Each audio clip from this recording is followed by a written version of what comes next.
Indian students మీద దాడులు చేయడం అనేది ఒక కారణం అయితే, రెండోది కొంతమంది సూసైడ్ చేసుకుంటున్నారు. మొట్టమొదటిగా దాడులు చేయడానికి కారణం ఏంటి?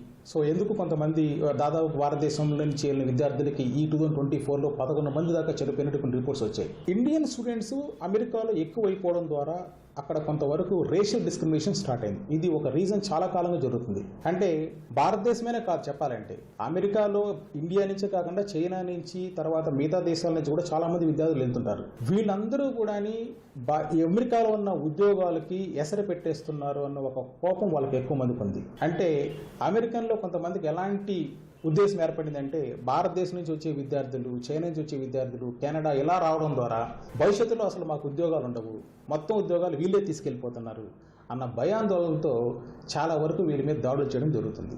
ప్లస్ మనం గమనించే ముద్దులో అమెరికన్ సుప్రీమసీ, వైట్ సుప్రీమసీ అనే ఒక నినాదం కూడా మనకు అమెరికాలో కనిపిస్తుందన్నమాట.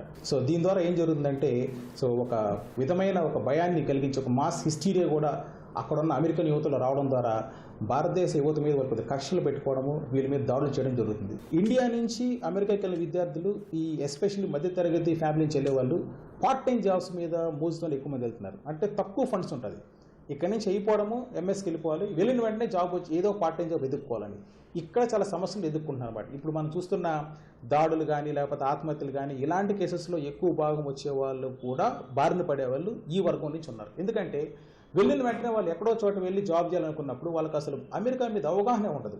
సో మొదట 6 months వాళ్ళు ఫండ్స్తోనే వెళ్ళాలి, అంతేగాని ఎక్కడో చోట జాబ్ ఎదుర్కొన్నప్పుడు అది సెక్యూరిటీ ఉన్న ప్లేసెస్ కూడా ఉండకపోవచ్చు.